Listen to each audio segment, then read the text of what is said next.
muitas lutas, mas foi um tempo incrível na vida destes homens que eles puderam experimentar naquele lugar. Alguns não puderam vir aqui hoje, mas eles puderam experimentar algo maravilhoso, algo tremendo da parte do Senhor, como todos os irmãos já participaram, já ouviram dos lábios deles os testemunhos que Deus operou naquele lugar. E nós podemos, irmãos, não somente, glórias a Deus, ver estes homens sendo tratados, sendo trabalhados, sendo transformados, mas principalmente o Espírito Santo fazendo algo sobrenatural na vida de alguns deles, que eram decisões que precisavam ser tomadas. Sabe, irmãos, eu sempre falo assim, se tem uma coisa que o diabo rouba das nossas vidas, irmãos, são as nossas decisões. Olha para a pessoa do teu lado, fala decisões. Sabe por quê? Porque existem coisas que Deus não pode trabalhar enquanto você não dá permissão. E eu acho incrível isso, irmãos, porque muitas vezes eu vejo um Deus tão tremendo que Ele nos dá um negócio chamado livre-arbítrio. E o livre-arbítrio, ele depende única e exclusivamente das decisões que nós tomamos. A palavra do Senhor vai falar sobre Josué, por exemplo, que quando Deus coloca ele no lugar de Moisés para que ele pudesse assumir aquela liderança, Deus fala para ele assim, olha, ser forte, ser corajoso, ou seja, esforce e tem bom ânimo, mas também diz para ele assim, a terra que você pisar o teu pé, eu vou te dar por herança. Olha o que o teu irmão fala, a terra que você pisar. Fala, não é a terra que você sonhar, não é a terra que você desejar, não é aquilo que você acha que você é ou que você tem, não. É aquilo que você põe o pé. Olha para o teu irmão e fala assim, põe o pé. Põe o pé, fala para ele assim, põe o pé. Fala que você pôr o pé, Deus vai te dar. É decisão, fala para o teu irmão. Fala decisão, cutuca ele, fala decisão. Vai, irmão, cutuca aí. Cutuca aí. Fala decisão. Vem, William. Vem, William. Em nome de Jesus, corre, meu irmão. Corre que dá tempo. Dá um Pai Senhor isso. Qual que é o número aí para nós votar depois? Esse é deputado mesmo, né? Já chega cumprimentando todo mundo. É deputado. Chega para cá, tem um passinho mais para cá. Glória a Deus. Amém, queridos? E é incrível isso, porque Deus ele está aguardando o nosso posicionamento. E quando nós tomamos decisões, quando a gente toma essas decisões, são justamente essas decisões que mudam a nossa história.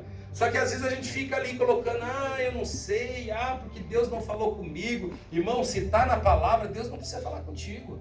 Se está na palavra, Deus já falou. É aquilo que tem que cumprir na presença do Senhor e ponto final. Então, estes homens foram tratados, trabalhados, mas principalmente o que eles fizeram naquele lugar foram tomar decisões. E as decisões que alguns deles tomaram ali mudaram o rumo da história deles. Sabe por quê? Porque é isso que Deus faz. E eu sempre falo, irmãos, não é uma questão, muitas vezes tem gente que fala assim, mas fulano está desviado. Não, irmãos, às vezes não é estar desviado.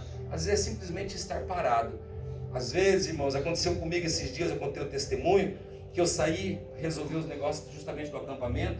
E aconteceu um fato, irmãos, bem interessante, que não é a primeira vez que acontece comigo, na verdade é interessante que volta e meia acontece comigo, mas simplesmente acabou a gasolina do carro. Eu não estava desviado, não desviei do caminho, mas a gasolina acabou, fazer o quê? Né? E às vezes a gasolina acaba, e quando a gasolina acaba, sabe o que tem que acontecer, irmãos? Se o carro não anda mais. E na nossa caminhada espiritual, às vezes a gasolina acaba. Quando a gasolina acaba, nós aprendemos que existe uma luzinha de reserva ali, e aquela luz avisa a gente o tempo todo, né? Mas a gente não dá conta dela, a gente não aprende a tomar, a olhar para aquilo que está nos dando avisos da nossa vida. E nós pudemos, através deste acampamento, trabalhar no coração desses homens, para que eles pudessem entender os sinais de alerta, os sinais que o Espírito Santo tem dado, os sinais que Deus tem trabalhado. E foi algo muito incrível, irmãos. E naquele lugar, na hora de tomar decisões, eu quero dizer para vocês que nenhum deles titubeou. Nenhum deles parou para pensar, com sua cabeça, será que vou, será que não vou, será que vou tomar uma decisão, será que não vou? Eles tomaram a decisão. E nós estamos muito felizes aqui em receber os nossos irmãos. Eu gostaria que o irmão Nelson desse um passo para frente, por gentileza. E o irmão Johnny também desse um passo para frente. E esses irmãos tomaram uma decisão muito gloriosa, irmãos, aleluia, de descerem as águas do batismo e poderem, no meio daquele lugar, irmãos, serem batizados. Eu achei que vocês não iam bater palmas, eu não achei que irmãos iam. Aleluia. Achei que vocês iam ficar aí paradinhos. Fala nos céus que quando o pecador se arrepende, tem festa no céu, irmão, da glória a Deus junto, aleluia. E esses irmãos decidiram entregar a vida deles para Jesus, e não somente uma entrega para Jesus, irmãos, porque eu tenho certeza que essa entrega já havia sido feita há muitos anos atrás, apenas não entendi, irmãos, glórias a Deus, de andar do jeito que estavam andando. Até, irmã Sara, Até um tempo atrás era você que estava sem documento, irmã. Estava piseira aí na conversa, né? E eu quero dizer para você hoje, minha irmã, que até a semana passada era ele que estava piseiro na presença de Jesus. Hoje ele está documentado com Jesus, irmã. Ele desceu as águas, agora pertence a Cristo, agora tem documento, irmã. Até um tempo atrás a irmã Sara, que era piseira, andava sem documento ainda, irmão Nelson. Glória a Deus, aleluia, estava aí sem documento, mas entendeu, irmão Nelson entendeu, glórias a Deus, a necessidade de pôr as contas em dia, pagar os IPVA ali, recolher os atrasados, né, irmão? Pagou os IPVA, ainda bem que o irmão Onésio despachante ajudou ele a recolher os IPVA da irmã Sara ali, tirou o extrato ali do Detran, glória a Deus, pagou as contas, né, irmã Sara? Glória a Deus, aleluia, assinou o recibo, passou pro nome, glória a Deus, agora ele passa na Blitz assim com o documento aqui, ó, tá aqui, ó, pode parar em nome de Jesus. Só que ele andava sem documento também, ele pegava no teu pé, né, irmã Sara? Mas ele andava sem documento também, minha irmã. E agora, para a glória do Senhor, está documentado em nome de Jesus, nasceu de novo. E eu quero glorificar a Deus pela tua vida, irmão Nelson, pela decisão, irmão Johnny. Fico muito feliz também pela decisão que você tomou. Ele pôde ali experimentar algo tremendo, e não somente os dois irmãos, mas todos aqui que estiveram lá, puderam experimentar desta alegria. Então eu quero passar as mãos aqui do pastor Tiago, para que possa passar as mãos dos nossos irmãos, os certificados do batismo em nome de Jesus. E nós vamos receber então os nossos irmãos com muita palma para Jesus, meus irmãos. Os curiosos aí podem dar um abraço nos nossos irmãos, aleluia. E hoje, oficialmente, sendo recebidos pela igreja, o que a igreja vai dizer para os nossos irmãos, igreja? Sejam bem-vindos em nome de Jesus. Eu acho que nós podemos fazer melhor, né? O que nós vamos dizer? Sejam bem-vindos em nome de Jesus. Aplauda bem forte ao Senhor, irmãos. Que Deus os abençoe, meus queridos. Que este seja o primeiro passo de uma caminhada muito tremenda que Deus tem na vida de vocês. Eu quero dizer para vocês, irmão Nelson, irmão Johnny, algo muito incrível. Que a decisão que vocês tomaram vai permitir com que Deus trabalhe em muitas áreas da vida de vocês. Às vezes aquilo que estava impedido, às vezes aquilo que estava travado, aquilo que muitas vezes estava impossibilitado no reino espiritual, eu quero dizer para vocês que a partir da decisão que vocês tomaram de fazer a coisa correta, é o que Deus está trabalhando, é o que Deus pode trabalhar. Lembra de uma coisa, tanto Deus quanto o nosso adversário, eles trabalham em uma palavra. Eles trabalham baseados como base em uma palavra, e essa palavra chama legalidade. E o que é legalidade? Muitas pessoas acham que legalidade é brecha. Legalidade não é brecha. Legalidade significa força da lei. A lei existe para ser cumprida. E quando nós estamos falando de lei, estamos na casa do Senhor, nós estamos falando da lei de Deus.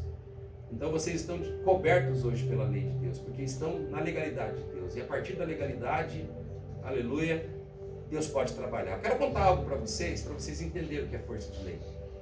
Eu, quando aceitei Jesus, eu era uma pessoa bem difícil para dar dízimo, porque eu venho da Testemunha de Jeová, e Testemunha de Jeová não dá dízimo. Então eu não entendi o que era dar dízimo na casa do Senhor. Eu não entendi o que era dar oferta na casa do Senhor. Mas aconteceu que Deus mudou a minha vida e eu comecei a dar dízimo. E eu comecei a ofertar na casa de Deus. Mas começou a acontecer um negócio, eu comecei a tomar multa na rua. Eu trabalhava com entrega, eu comecei a tomar multa. Era multa em cima de multa. Não tinha um mês que eu não tomava uma multa. E eu comecei a ficar bravo com aquilo. Eu comecei a ficar revoltado, porque todo o meu ganho, todo o dinheiro que eu tinha era multa. Naquela época ainda não tinha esse negócio de pontuação na carteira, porque se tivesse eu já tinha perdido minha carteira umas 3 vezes naquela época lá. E aí eu comecei a orar, eu comecei a brigar com Deus, eu fui para a oração, eu fui para o joelho e comecei a falar: Deus, eu sou teu servo. A primeira coisa que a gente faz é querer cobrar Deus das coisas. Deus, eu sou teu servo. Deus, eu vou na igreja. Deus, eu sou dizimista. E eu comecei a cobrar Deus porque eu era dizimista. E por que eu tomava tanta multa? E aí o Espírito Santo falou algo para mim. E aquele dia eu aprendi uma coisa muito forte. O Espírito Santo falou para mim assim: para de fazer conversão no lugar proibido e para de furar o sinal. Você vai parar de tomar multa. E aí eu pergunto: o que tem a ver dar dízimo com furar o sinal e fazer conversão no lugar proibido? Aí naquele dia eu entendi que dar dízimo e furar o sinal, meu irmão, dá multa. E eu achei que o dízimo cobria o furar o sinal, irmão. Eu achei que por força do dadismo eu podia fazer conversão em lugar proibido, que o Espírito Santo ia entrar lá no Detran, não ia deixar a multa entrar lá. Mas eu fui descobrir que não é assim que as coisas funcionam.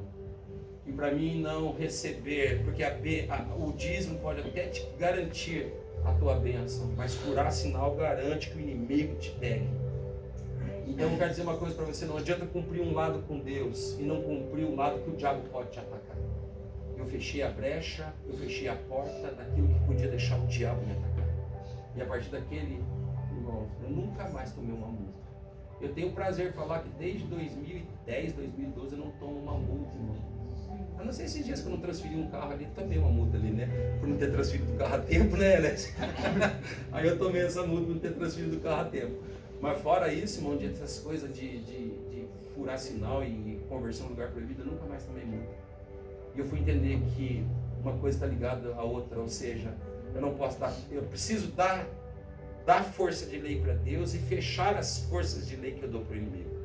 O que vocês fizeram aqui hoje foi fechar uma porta para o adversário e abrir uma porta para que Deus possa trabalhar na vida de vocês de uma forma especial.